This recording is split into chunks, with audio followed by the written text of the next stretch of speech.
Story 1. I'm in criminal defense investigation, and I had a murder case involving two brothers.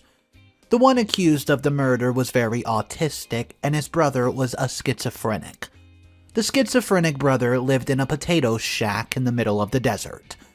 I needed to talk to him several times throughout the course of the investigation, and since he did not have a phone or electricity, I had to drive several hours to his house and yell his name from the fence line until he came out of the shack.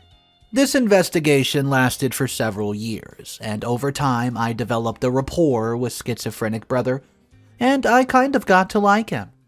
He would talk your ear off about the aliens with golden eyes and the underground tunnels that connected all the Walmarts in the country. But he was pretty entertaining, and part of me wonders how much of it was actually for show. Schizophrenic brother eventually gets a girlfriend. She's a tweaker, who has mistaken his schizophrenia for meth-induced psychosis. I talked to her a few times in jail when she was sober, and she was surprisingly charming and insightful. The last time I go see the schizophrenic brother, it's a dark winter night and tweaker girlfriend's there.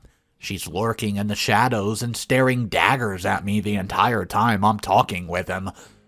I cut his conversation about the speakers and his feelings and walk back to the truck to leave.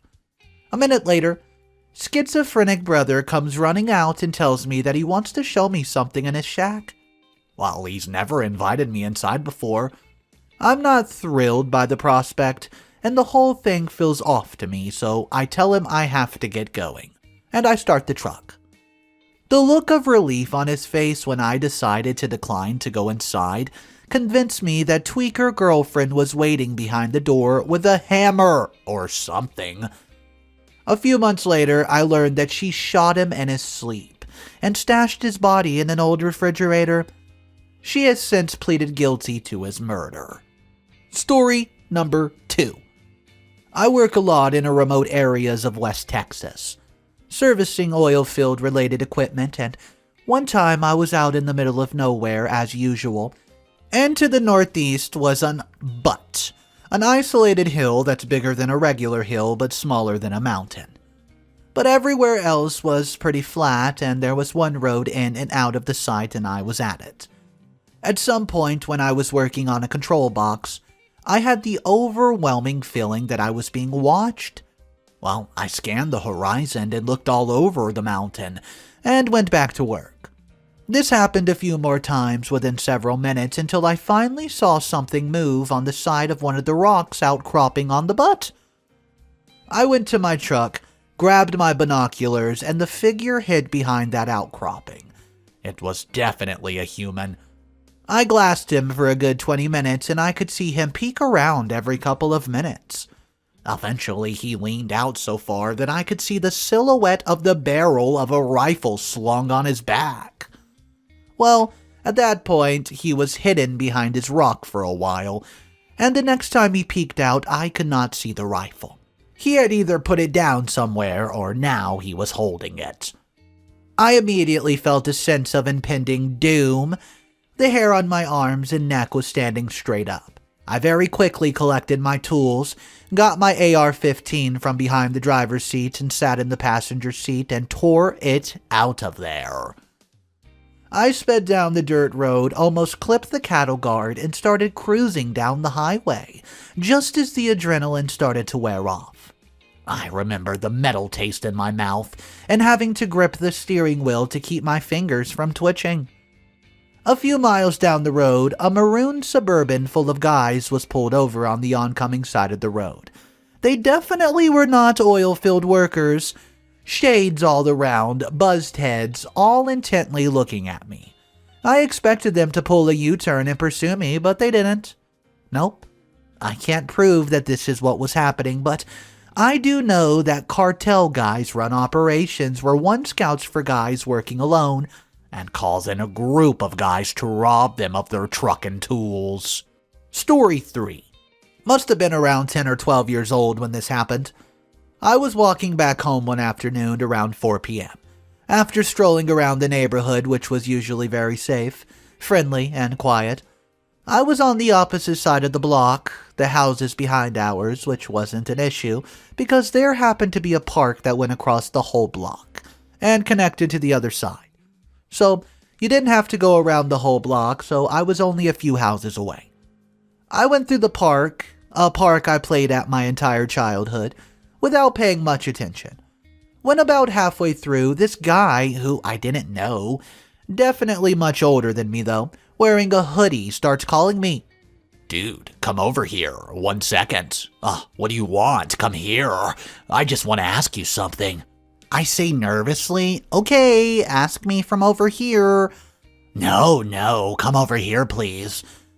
At this point, another dude was sitting next to me gets up, and I hear, that's it. And they both stood up quickly and started making their way towards me. I just can't recall how far they chased after me, but my instincts just told me to run. Run like I depended on it. To this day, I still don't know if they were going to mug me, if they were just taking peas, or what was happening, but it definitely scared the crap out of me. Story 4. I don't tell this story often, but this seems like a good place. Back in college, I used to drive up the Oregon coast on weekends, then just crash in my car when I got too tired. I woke up from a nap in the driver's seat and something just did not feel quite right. It was just dusk and the light was fading pretty fast. So, I yawned and stretched, and as I did, I turned my head to the side and just caught a face ducking down below my rear passenger window. I went to hit the lock button just to make sure, and in my panic, I accidentally unlocked the doors. Just for a split second, then locked them again. I stared out the window for a few minutes, knowing that someone was crouching just out of sight. Eventually, I started the car, and I thought I heard a scuffing sound. Whatever it was, or whoever it was, did not reappear, but that was enough for me as I noped out of there and pulled out back onto Highway 101. I glanced back, and a bald figure in a red t-shirt with something wrapped around his face booked it into the woods on the side of the road. That was the end of that weekend trip. I drove the 2 hours back to my dorm room, white-knuckled hands locked on the steering wheel, and I had to pull over a few miles down the road, though, to deal with the adrenaline shakes. Story 5. Back when my son was only about a year old, my husband worked second shift, so I was alone basically every evening. We lived in a townhouse at the time and had a neighbor who was a war veteran. My husband was friendly with him, and he was a little off in the sense that there was a very obvious PTSD and other traumas, but he's still all around a pretty nice guy. Anyways, one evening goes by, and this guy knocked on the door. I opened it thinking that he was probably just looking for my husband, and I was just gonna let him know he was working. Well, the dude was super drunk and would not stop talking and kinda made his way into the house. He also brought this huge German Shepherd with him. I mean, I was trying to be friendly, but I had the worst feeling in my stomach. I felt insanely vulnerable, like something just wasn't right. I kept trying to tell him in the nicest way to leave, but he simply would not. I texted my husband then, "Hey, neighbor guy's here and won't leave. He's actually trashed and I feel really uncomfortable." My husband texted his buddy that lived a few apartments down, and they came over immediately. They got the dude out of the house, and not even 20 minutes later, I hear noises outside, and this guy's trying to rip the license plate off my car. My husband's friend heard it or saw it, I'm not really sure, but they came over and were more aggressive about him going home and leaving me alone. And he did. So I thought. A few hours later, my husband gets home and sees this guy hanging out, crouched behind some cars. He goes up to him to ask him exactly what the ducky's doing. I don't know the exact details because I stayed hiding in the house. But this guy had ropes and some other weapon on him and full intentions of, abusing me that night. It makes me sick to think that if my husband's friends would not have come over as fast as they did to help me, my poor son would have watched something horrible happen to me. or even what he would have done to my child. Story number 6. When I was 27, my girlfriend lived in a crappy part of Hollywood, Florida, near US 1. She had a kid pretty young, but the dad ended up going to jail for assault. The place she could afford was run down, with all sorts of addicts and genuine lowlifes living in the units around her. She hated the place. She could not move in with me because, well, I was just renting a room where I lived. It was better than living at her parents', though. Drunk, abusive dad, and addictive mother. I went to visit her a few times after my shift ended at 9 p.m., picked up some food, and planned to cook for her. We were there for about an hour just sitting on the couch watching her kid play with a box. Then, the banging starts on the front door. She looks terrified, thinking it's her ex. Well, I'm kind of freaking out too, because I heard all these stories about him. Some guy is cursing, hitting something against the door hard. We don't even peek through the window or peephole, thinking he's got a gun. We call the police, but the operator's having a tough time hearing. Then we hear some other women screaming and cursing. He had the wrong door. We hear them start fighting, smashing, more screaming. Sounds like she's spitting, and we hear punches. We're not sure if it's her or him, but it's loud. Emergency operator says police are in suit. The kid starts screaming because he's scared, and the man outside starts banging on the door again. He thinks his kid is with us and shouts he's going to hurt us for taking his child. My girlfriend just breaks down at this point and starts crying. Maybe 10 minutes later, the police arrive. They arrest both of them, then took our statements. She moved out a couple days later, and we ended up renting another crappy apartment, but in a much better area. Story 7. My mom's best friend owns a farm about half an hour from where I grew up. We went there nearly every weekend to help her with upkeep and caring for, well, our horses. All day, you could just feel a storm brewing. The wind humidity outside had a greenish tint, and the clouds rolling in as the sun was setting. Right after supper, it starts to rain. Hard. A lot of wind and lightning, too. I was looking out the window across the yard, and I thought I saw something above the barn on the far side of the yard. I was petrified. It looked like a rotation in the clouds, and it starts lowering down. I pointed out to my dad, and he said it was rain bouncing off the roof of the barn. We both looked out for a moment and clearly saw it suck back into the clouds. At that moment, I got goosebumps. We looked at each other for a second in disbelief, then he shrugged and went back into the living room. I sheltered in the bathroom.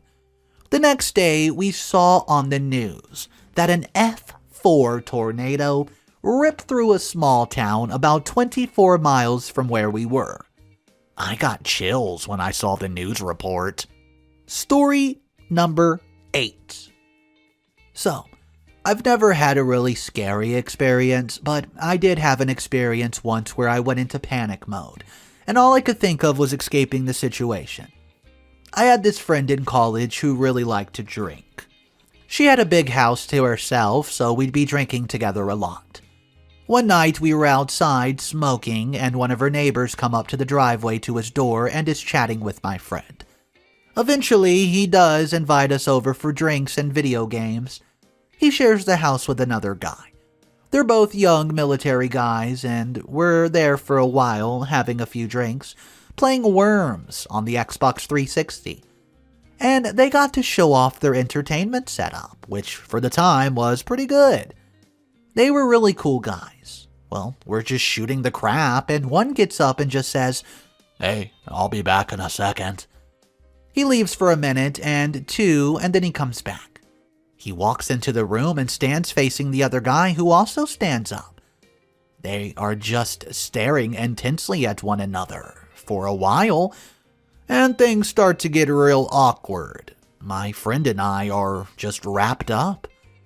Then the one who had left reaches down, unzips his pants, and whips out his, well, yeah. I'm going to preface this by saying I have no problems with LGBTQ+. I don't care what any other consenting adults do in their free time. but I don't exactly want a front row seat.